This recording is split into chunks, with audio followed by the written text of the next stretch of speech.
Okay, and we should be on Facebook. We'll give it a few more seconds for more people to join us. Okay.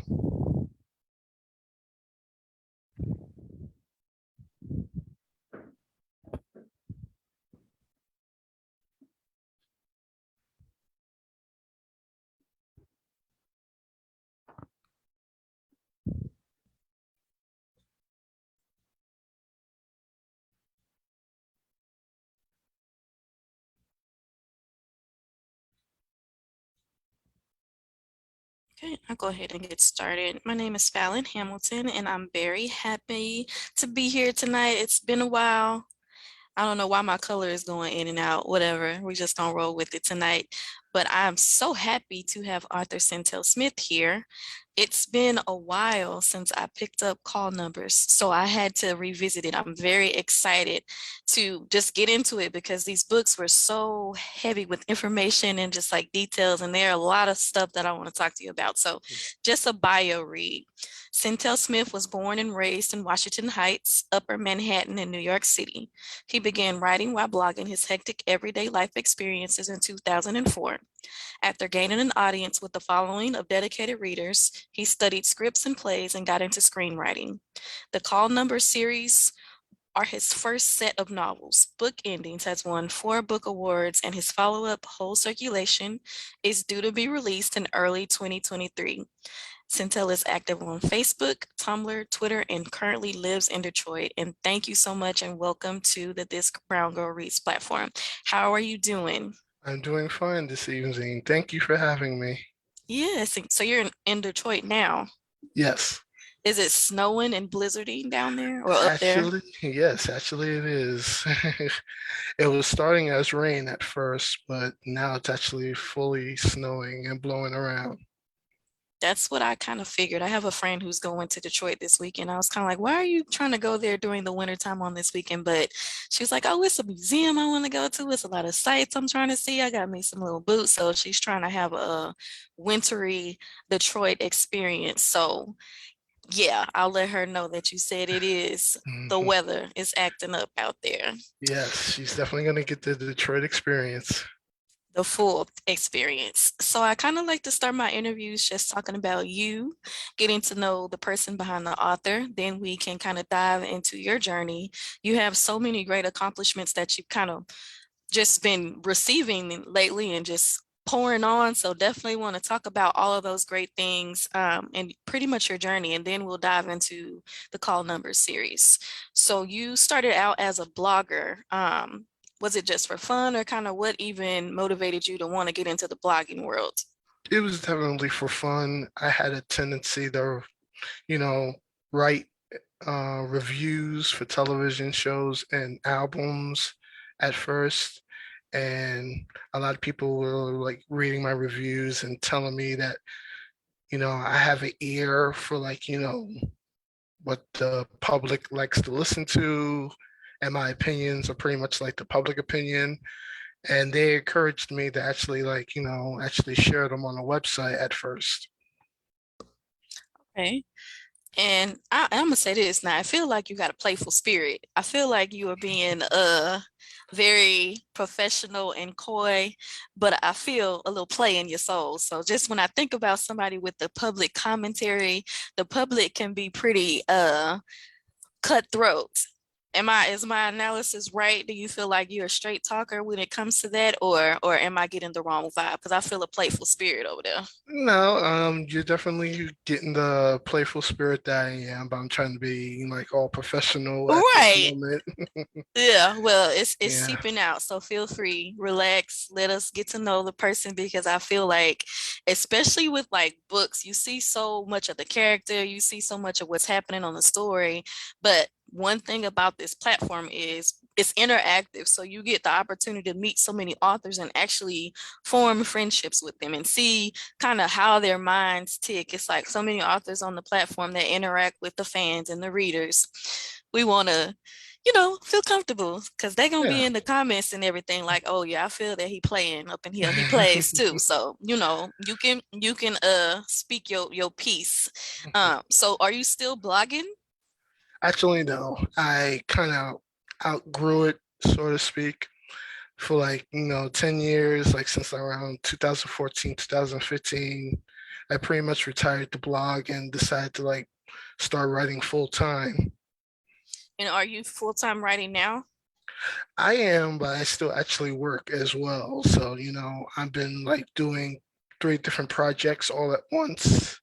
Oh, So I could wow. like, yeah, so I could like release two of them next year and then the third one the following year. So there's a bit of a schedule to the madness so far. Yikes. Yeah. Yeah. So do you feel like writing was just always something that you enjoyed doing, or people kind of like were like, oh, well, you are so opinionated, go ahead and put it down somewhere, or did you just like fall into it?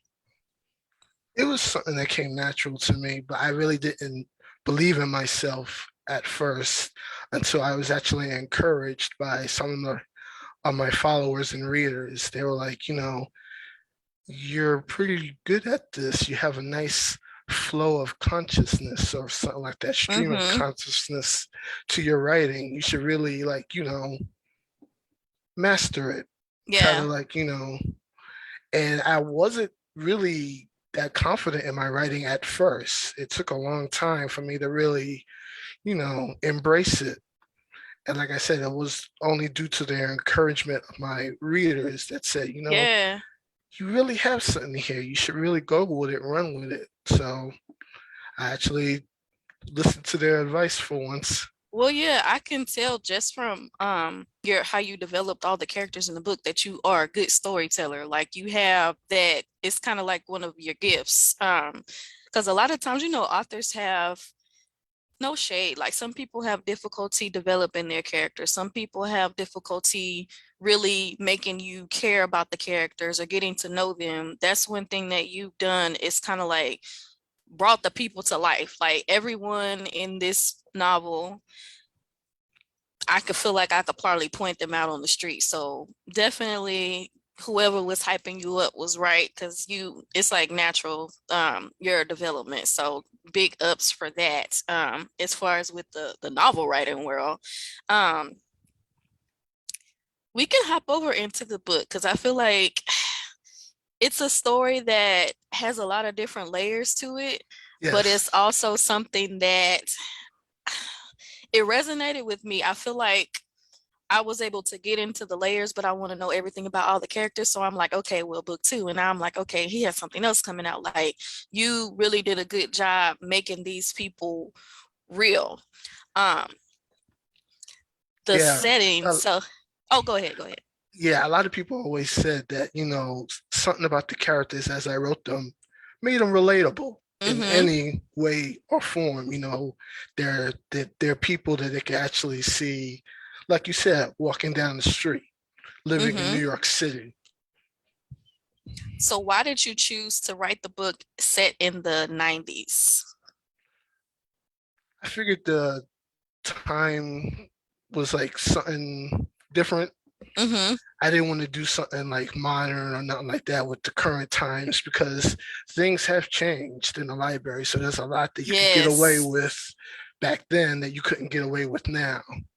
And you were giving me Definitely. like vocabulary that I was like, okay, this is taking me back to like college. Like, okay, like I'm up in here digging through the crates. Like, for someone who has been a book lover for so long, it was like a lot of nostalgia. Like, it was fun to kind of see the happenings because, like, I don't know about everybody else, but I used to really be up in the library heavy. Like, I would get dropped off at the library. The library had its own like life in there. There were characters like people that you see all the time. It would be the person who's sitting right here that's always going to be on the steps, and the person that's going to be over here with their table. Like, you did a very good job giving that nostalgia for people who are true to heart readers, not like the new age readers, but people who have been like in the book game, who kind of grew up and can see the differences between, okay, we was over here call numbers. It's like we're doing all these things. And now it's just so different. I can download Libby or whatever on my phone, Right. and the culture is going. Was that kind of your story too? Like, did you grow up with the books and in the library, or like how did you even develop this whole world behind the scenes to know about it? I know it is loosely based on my work experiences. I would say maybe 70% of the story is actually stuff that I lived through. That's why I'm so Okay. familiar with it. The other 30% is all made up for like, drama effect and everything. not Yes. not everything on there is actually real or actually happened, of course. But Yeah. like I said, 70% of it actually is stuff that I went through.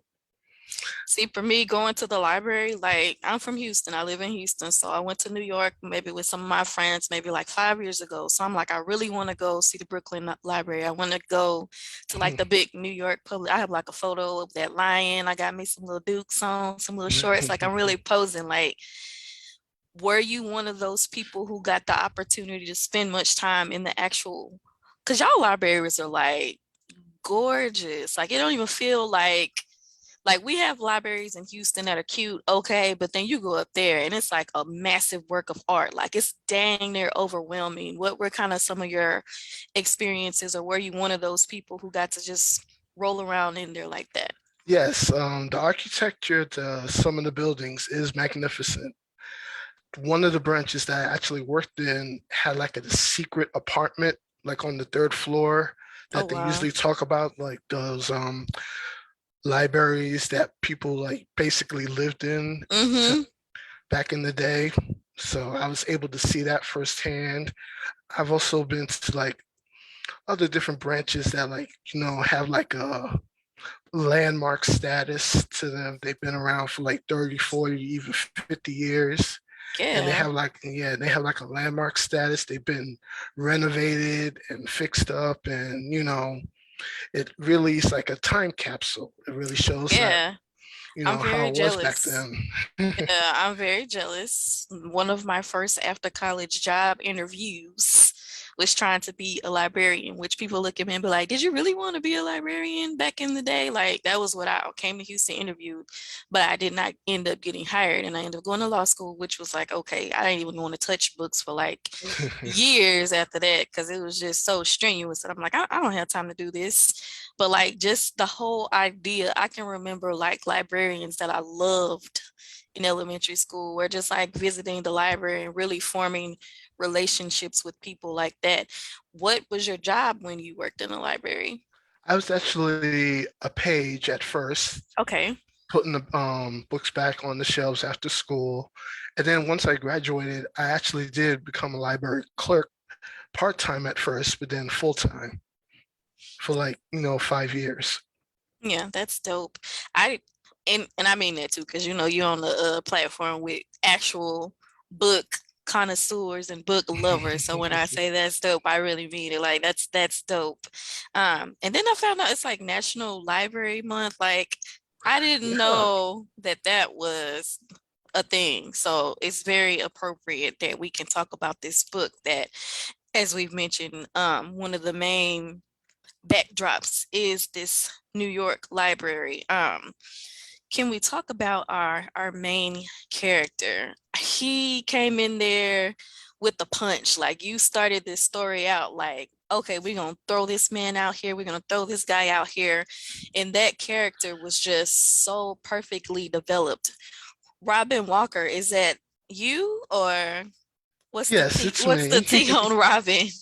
Yeah, like I said, like you said, he was pretty much thrown to the wolves. He's Mm-hmm. like going to college, and he starts out at this new position, and because of what was going on previously, he's not really welcomed with open arms. There was pretty this mass conspiracy against him from the beginning. Mm-hmm. And it's not even, it has nothing to do with him. And, it was like, outside forces. And from the very first day, there's that awkward first step of a whole lot of things happening. He gets misgendered as a woman because of a typo and stuff Mm-hmm. like that. That's actually true. That happened to me. I happen to have a very unisex name as Mm-hmm. well. So when I first arrived there, they thought they were expecting a woman, and then they see me and they started freaking out and everything like that. So yeah. Yes. I really enjoyed how you wrote Robin, but now that you're saying like, okay, this is loosely kind of based after me, I feel like my playful spirit conspiracy is really true because this character was with the shits basically. So throughout the book, we kind of see so many different issues that he's having to deal with. We're seeing like very complex issues. We're seeing like nepotism. We're seeing racism. We're seeing just like issues with like gender issues. Like, okay, who can do this job better? Who can't? Like, there are so many different things behind the scenes. Um, were those issues that you saw and just kind of felt like needed to be spoke about? Because I mean, the library, the behind the scenes really feels like this could be on some soap opera level stuff. Like you really made it a world. Like, Yeah. And it's pretty much, yeah, it's pretty much like that. People that have actually read the book in the actual library industry have come up to me and actually tell me that's pretty accurate. That, mm-hmm, there is sometimes hazing, there is animosity, there's competition, there's sexism. mm-hmm. A lot of people believe that, female librarians are like favorites to like male librarians and here and there because they always imagine, the biggie, old biggie with the sweater and the pearl necklace and the glasses and everything like that. Yes. They don't really expect men to actually be doing the same profession. Yeah. So Why do you think that is? I wish I could explain it. It's just something that I think society just pretty much came up with on their own. They came up with their own assumption of who works at the library. And people always say, oh, it must be great to just be reading books all day, that you don't Oh really no, do it's nothing. yeah, Right. that's one thing that I learned from just interviewing and trying to get into that industry, that it was not like, oh, you thought it was gonna be cute, like you just sitting around here reading and enjoying your favorite books, but no, like that's a very historically prominent position. Yes, it Like is. you are the keeper of so many complex records, and like now systems have been updated, but I don't know if people even realize just the intricacy of what it takes to do that job. Like it's not just, oh well, let's just stack these books over here to make it look pretty, and some libraries have like collections of hundreds of thousands of books. So it Yes. is not just oh, this is a book lover's dream, I just want to sit up in here and read all. It's not like that. um and I like that you kind of at least highlight and let the lay people know that hey, it's a lot of stuff going on behind the scenes, so you can't really just be up in here taking your local librarian for granted because Right. he or she is up in there hustling, like they really grinding. And libraries are such just a major part of the community. Yes. Like it's a lifeline. Now I see people getting away from that, and I think that has to do with a number of things. It's a lot of that haves and have not mentality going on. Um, Definitely. in my profession, I work with like low income clients. So I have clients that are like, okay, well, I have to go to the library to do this. I have to go to the library to print. I have to go to the library to check my email. I feel like now by making everything so tech heavy, they're trying to shut some people out um of having that access and that knowledge and that accessibility in the community to even just be a part of it. So it's more to, it's some politics behind it too. Like Yes, definitely. all of that stuff is like it's a lot more than what is beneath the eye. Yeah. um but back to the book. So who, I guess, was your favorite character outside of Robin, and why? Um, I have so many different favorites for so many different reasons. I mean, a lot of people will probably be shocked, but Alex, Okay. pretty much Robin's nemesis at the moment. She's been a real fun character to write. The whole colorism thing that's going on between them, team light skin versus team dark skin. Yeah, Yes. that's been like real fun to actually write, from both their points of view. Yeah. And also Lakeisha, who like develops this puppy dog crush. The crush. I was Yeah. like, okay, girl. Yeah, she's been fun to write as well. But I like all the work that I go through when I do the research for these characters, like Mm-hmm. the multiracial, the multicultural marriage between Tommy and his wife, and an Irish guy and a Puerto Rican woman and everything Mm-hmm. like that that goes with that. I also like writing Zelda, the elder librarian, as a Jewish woman and everything like that, looking into all the culture stuff that's related to Yeah, that. I really did my homework you did. when I was developing these characters. And that's kind of bringing back what I was saying in the beginning, like your storytelling skills and character development are like mm, bomb. Because you really did have characters of every walk of life Yes. represented, and not only did you bring them to life, but you also redated where they existed and made them real people in, I believe 90, was it 94, 92 era? Yeah, the 94 era, yeah. So And that was, definitely, yeah, at the time. And this third book takes place at the end of 94, going into 95. So I'm kind of excited where that will lead us. Each year there's going to be like a developing story, pretty much following the history that's already happened. mm-hmm. So talk to me about some of the I guess not only the reasons behind why this story came to be with the library system. I know you said it's very much so mirrors life, and you wanted to get this story out and just kind of let people know what actually goes on behind the scenes um in this book and just that industry. But what, I guess, what made you just say, you know what, this is a story that I need to put out here? Well, I originally started as a TV treatment. It was an Ah, idea that I came up with for a TV show. And it's like, pretty much inspired by the West Wing. mm, I kind of imagined like, everybody that from the Western Wing, at the very end, they end up moving out of the White House for the new administration. And part of me imagined like if each of those individuals was like working in the library in DC, the Library of Congress. mm-hmm, And, I came up with the idea of all of them having their situations and dealing with certain type of, circulation issues there. I was like, that might actually be a good, funny story to actually tell. So I came up with the pilot script and a couple of other scripts, and I shopped it around, put it in a couple of contests mm-hmm. here and there, and it got some interest, but it never actually placed first, second, or third. So they were pretty much saying it's good, but it's not really good for TV. So then I just shelved the idea for like 10 years and then revisited it and then decided I'm actually making it to a novel. Okay. And I could actually see it being a show. You even like to need to get into Shonda or one of these other prominent people who have been putting all these shows together, because we give you the little Netflix.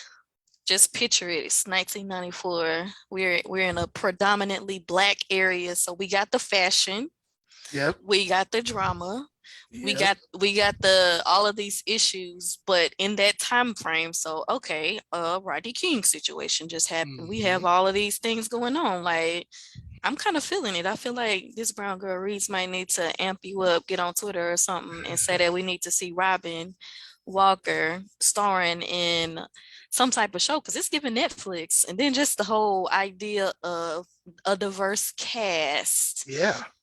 We could That's something that introduce, we're not really yeah, seeing. We're not seeing that now. exactly. So, And no, and there's no other show that is based out of the library, but we can make it look, we can bring in the domestic violence, the woman who got to hide in the library. right. We got our drama with these a latchkey kid, because we in Yep. the ninth. Like, I'm kind of feeling that for you. I think that once this third book is out here, that maybe you should revisit shopping that around, because like I said, your character development, like you need to be up in the writing room somewhere with Issa or something. And if you haven't already read the book, like when I tell you that these people are like real, there are no loose ends nowhere. You didn't leave any loose ends as far as, oh dang, well, why they mention this person? But okay, I Right, guess you just don't mention them and then they're never going to do anything. Like you have your character development on points. right. And typically when I do these type of talks, I don't like to just like give all the information away in the book. I still want people to go and read it so they can kind of see what's going on. So that's usually why I speak around without like telling the meat and the bones of like what occurs. But if you are really a person who enjoys like a story that's very well developed, where you're going to see the different lives of the characters and you're going to see how they all interact and mesh together, but also what's going on behind the scenes and like their personal lives and like the people that are coming to work and like what they're having to deal with, this series would definitely be something that you would be interested in. So let's talk about the awards and some of all of these accolades that you've been getting. Because I mean, I'm tooting your horn, but the literary world and others who are pretty prominent people have also got on the Syntell Smith boat Yeah, too. So, yeah, I was really blown away. I had no idea because most of these awards, some of them require a lot of money to actually, enter as for like the application fee or something like that. mm-hmm, But most of these are pretty much low budget, so they were affordable for me. And, I just did it on a whim. I was like, okay, let me just submit it, see if actually it wins something. Not really wishing it on me, but if it happens, it'll be mm-hmm, great. But if it doesn't, no big loss, you yeah, know, because, some of these people are willing to pay like, $200, $300 just to be submitted. And I'm like, I don't have that type of money. right, So, but, if it's just like $25 here or $50 there, that I could afford. And, you know, a lot of people were feeling it. And I mm-hmm, was really surprised that, of all the hundreds of books that were like nominated, mine actually stood out. mm-hmm, Yeah, mine actually was like, something that they could actually remember and say, this was actually pretty good. You got to really like look out for this one. He's going places or something like that. yeah. That's something I wasn't really expecting, but now it's happening. Yeah, and I definitely want to reaffirm you and speak life into you in your career because you are talented. Even if you may not have realized it, I hope now that the world is kind of letting you know how they're feeling about it. I hope you are genuinely receiving that and getting that confidence because I mean you got your stuff together. So Thank you. definitely, yes, definitely don't shy away from it and continue to just be successful in it because I just want everybody to win, especially people that have talent. And you are one of those people. And I could tell that just from reading the two books. So yeah, don't be out here second guessing yourself or anything like that. Right. Like Like I said, some people say, no, you're your biggest critic. You're your biggest yeah, opponent. always, because that our own voice is always gonna be the loudest thing that we hear when we go to sleep at night. So yeah, Yeah. silence it and let these characters do the talking because I'm excited for book three. I'm looking forward to it. I'm looking forward to seeing how you bring it all together. I'm looking forward to what you have next, even after that and beyond. So how long did it take for you, I guess, to complete these books and kind of what is your process now that you're working on the third book? Right. I pretty much wrote the first two back to back. They were pretty much like, I guess you could say like the Matrix movies, how they did two and three back to back. So, Yeah, um, which is why I was able to finish the first one on a cliffhanger and come out with the second one so quickly. I didn't want the reader to wait like a couple of years or something like that. yeah, I pretty much came out with book two within like the 8 months after the first one came out. It wasn't that long a wait. And now it's been taking 2 years just to do this third one. So, I pretty much got like the hang of my schedules, like, 2 years a book here, there, like I said, with my other book, that's planned. It's not going to be at the library because I did these three as a trilogy, the Mm-hmm. first trilogy, and now I want to try to do something else to see, how that might work out. But I'm Okay. definitely coming back to this.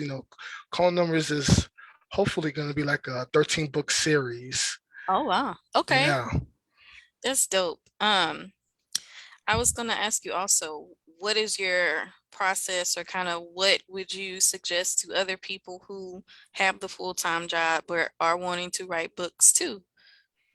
I would just tell them, write as much as you can.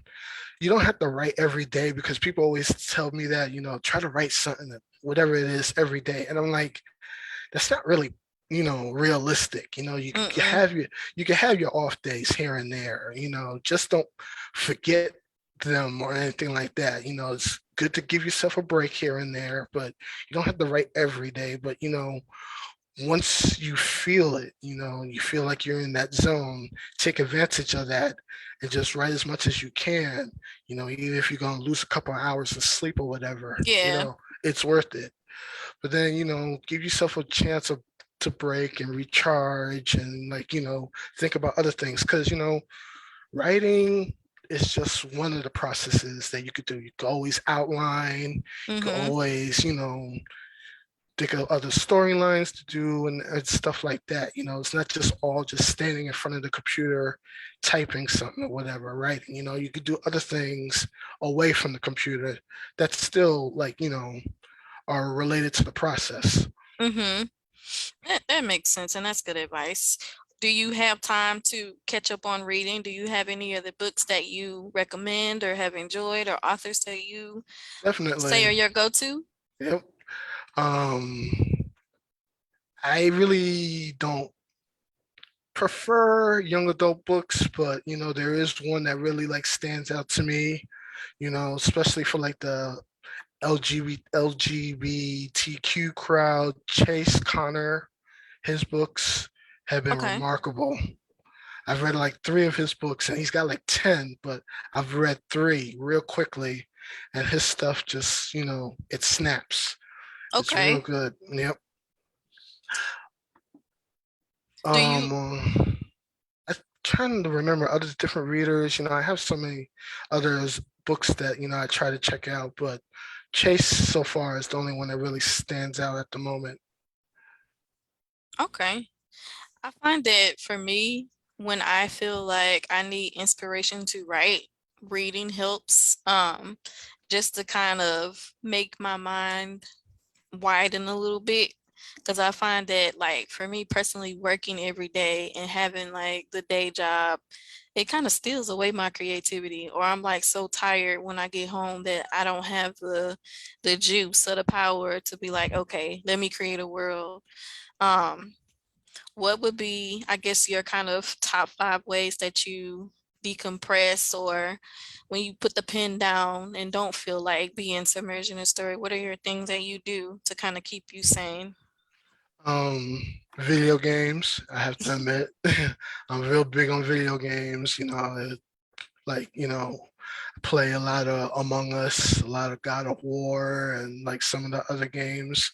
With like to play online with other writers. We Okay. actually have a group and everything that we talk about our work and also collaborate on certain games. A lot of movies, a lot of music. I love to listen to like classic stuff from the '90s, of course, Okay. and like rediscover it and everything like that. Um, Also reading, I really like to like just turn my mind off and like, do things that I feel that are relaxing. Mm-hmm. Even something as simple as like, drawing, painting, and stuff like that. My wife, she's into painting herself. Okay. And, I like to encourage her to like, draw things that I can hopefully share, with the world eventually. And, we just like we feed off each other. She encourages me. She's my rock. That's She's dope. my muse. And, I also plan to be her muse and inspiration as well. Well, that's good. It's always good to have a partner in crime, so that's good too. Um, in regards to like your books and touring and just like interacting with fans, what kind of things do we have on the horizon, or what do you like to do that keeps you kind of on the pulse of what's going on? Well, naturally with 2020 being shutting everything down, I've had to take a back seat from doing tours and doing shows, but I'm getting back into the hang of things this year, just signing on three local shows in the Southeast Michigan area.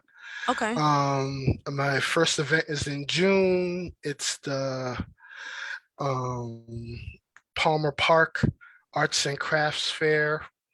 I'll be like doing a table there. okay, I also have one in Ferndale in September, right around my birthday. So that should be fun. And then at the end of the year, there's hopefully still be an art, a book show in Ann Arbor that I'm planning on going to. okay. Have you ever been to the Black Writers Weekend or the Black Book Festival that they have in Houston?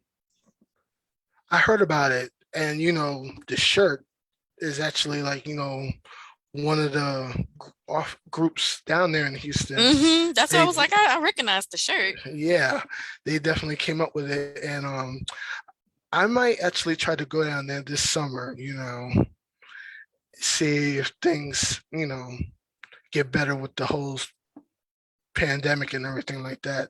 It would definitely be nice to like check out in person.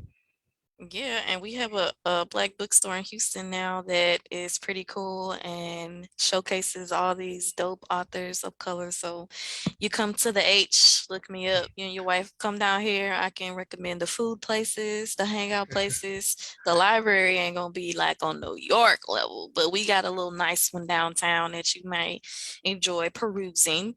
I Uh, see I see there is a question. You open readers to the humanities of librarians. Why is it important to show librarians in this light? Sometimes as readers, we can forget that librarians are people too. And I think we kind of talked about that, but why is it important to just show that other side of librarians? I think because, like I said before, society has a certain mindset about what they really do and everything like that, and they couldn't be farther from the truth. They don't just think that they just sit at a desk and read books all day, and they have to deal with so much other things. They have to deal with the public, they have to deal with like rowdy patrons, people that do like ridiculous things like that just coming out of left field. Mm-hmm. Something as simple as like trying to eat. Yeah. You're not allowed to eat in the library. Obviously, it could become a real messy situation like that. But some people don't care and they try to do it anyway. And someone has to like step up and confront the patron and be like, "Sir, can you take that outside or whatever?" They deal with a lot. And that's why I'm really trying to like show all this in the book, that Mm-hmm. it's not something that's like for the timid or anything like Mm-mm. that. They have to go through a lot of things. Yeah. And I think that that's good for people to see that other side. Because we do tend to take it for granted, even with the stigma that most librarians are women, which is absurd because there are so many men authors and so many men professors and so many men historians that it just seems kind of strange that you would just think that that would be a role only for women, especially when you get into the nitty gritty of things. Like in some communities, there are people that sleep in the library. I'm sure, like in New Right. York, you saw a lot of that. Like the Yeah. library really is kind of like a safe haven for a lot of people. So that's a part that doesn't even, I don't even think the light has been shed on all those types of issues and just Mm, things that librarians have to pay attention to while they're dealing with the public like that. Cause I'm sure, especially in New York, thousands of people roll in there every day and yes. it's been crazy. Do you know what they've had to do or what's been going on in regards to how the library system has been going on out there during the pandemic? I have certain ideas. It's been a while since I've actually like, been in that system, but I have friends and there's like a whole network on Twitter alone called Library Twitter, Oh wow. where people like share the hashtag and share their stories of what's going on. So yeah, I definitely am still in the loop of what's the current politics has been dealing with when it comes to the library now in New York and other places as well. And it's a shame that, even though my story takes place in the 90s, there are certain things I can't touch that I want to now. But like, Mm. one of the biggest things that's been like, along with book banning, of course, but Oh my God, yeah. even a couple of years ago before this pandemic, there was always something about drag queens reading to children. That Oh was yeah. Yeah, that was a big issue. And there have been so many people that are opposed it that like shut it down immediately. They do protest or they try Mm-hmm. to do something to break it up or whatever. And it's really not fair because they're just trying to, you know, expose children to like something different Yeah. and make them think differently or something like that. Yeah, I did hear about that. As far as the book banning and all of those things, what are your thoughts on that? And who is really the one making the decision? It's not the librarians, like it's some No. political type stuff, right? Yep, it's the politicians. They're the ones that are like coming for the librarians. They're slashing budgets.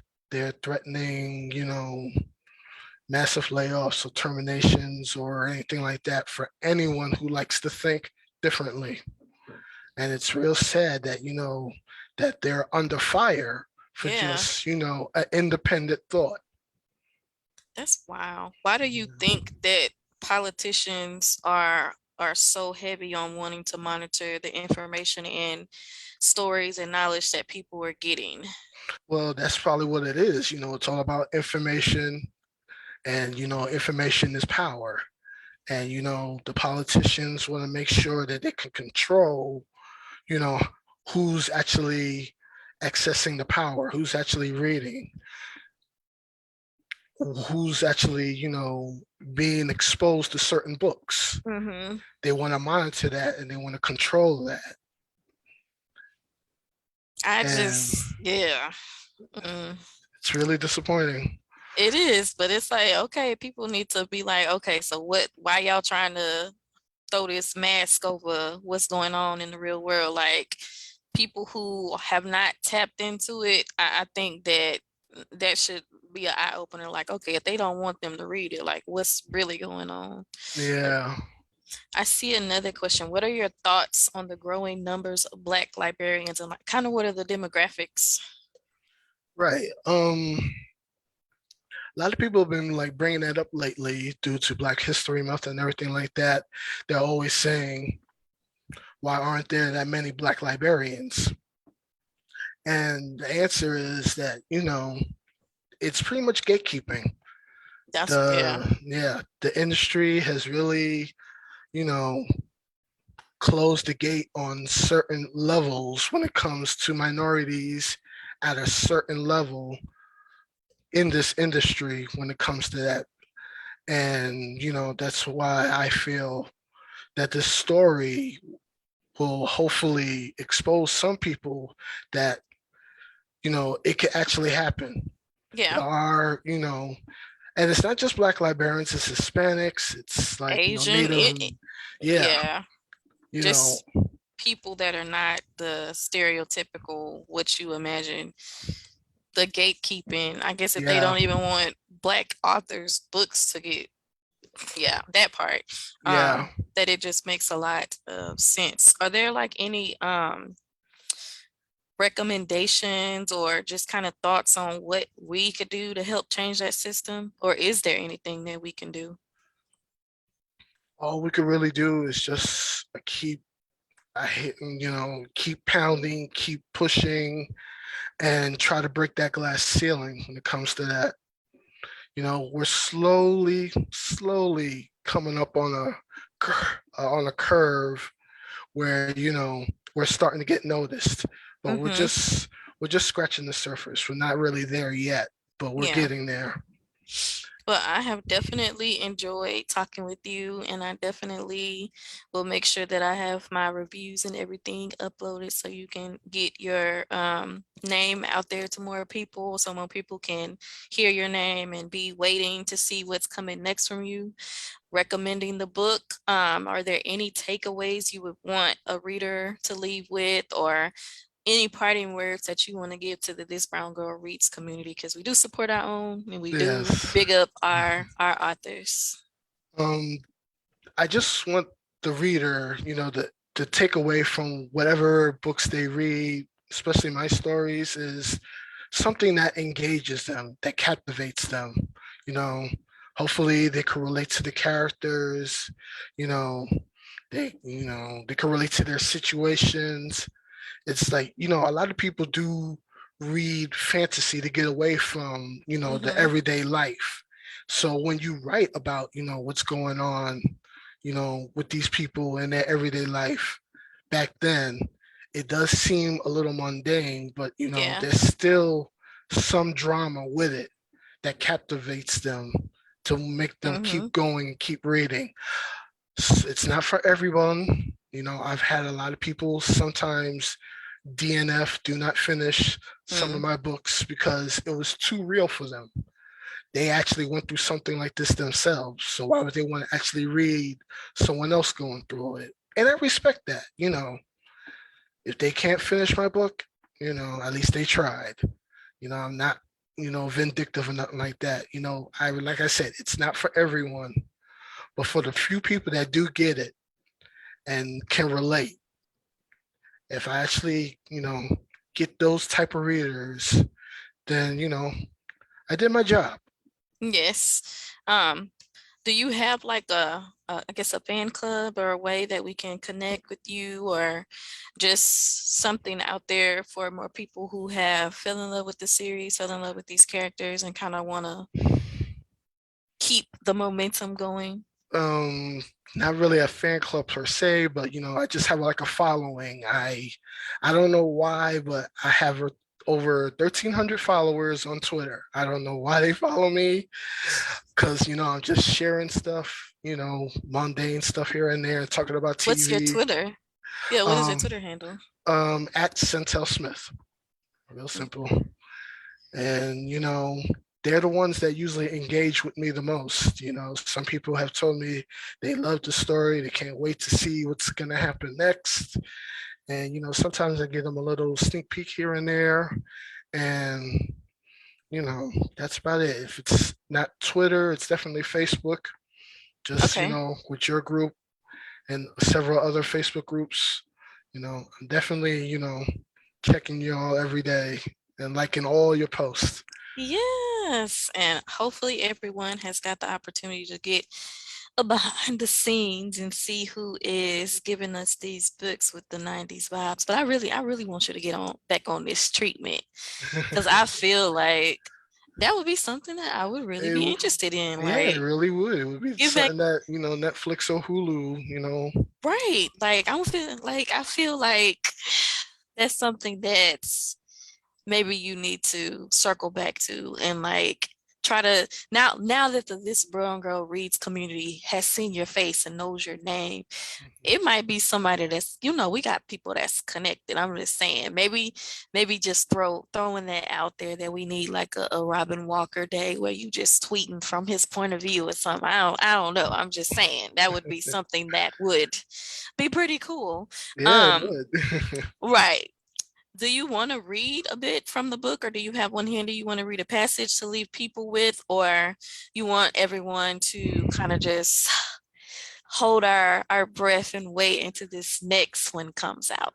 Yeah, I think y'all could hold your breath a little bit longer because I really don't have the book in front of me or nothing like that. Oh, And no worries. yeah. Okay, well, that's fine. Everybody hopefully can get you on Twitter, interact with you. So we'll be front and center to see what is going on in your world. Definitely looking forward to that third book coming out and also the Yes, rest of this series. Thank you yes, so much for spending, it's been almost an hour spending this time with us and with me. Thank you for your contribution, and Black authors definitely do matter. Thank you for yes. shedding light on the behind the scenes happenings, and I personally will be waiting, if you want to give a shout out to Fallon when that Netflix story gets sold. I I will will definitely gladly, remember you. yes, I will gladly be waiting to receive it. But thank you so much, and good luck with all the things you have going on, Thank and you. upcoming. Thank you for having me. Yes, thank you so much, and you have a good night. Thank you, you too.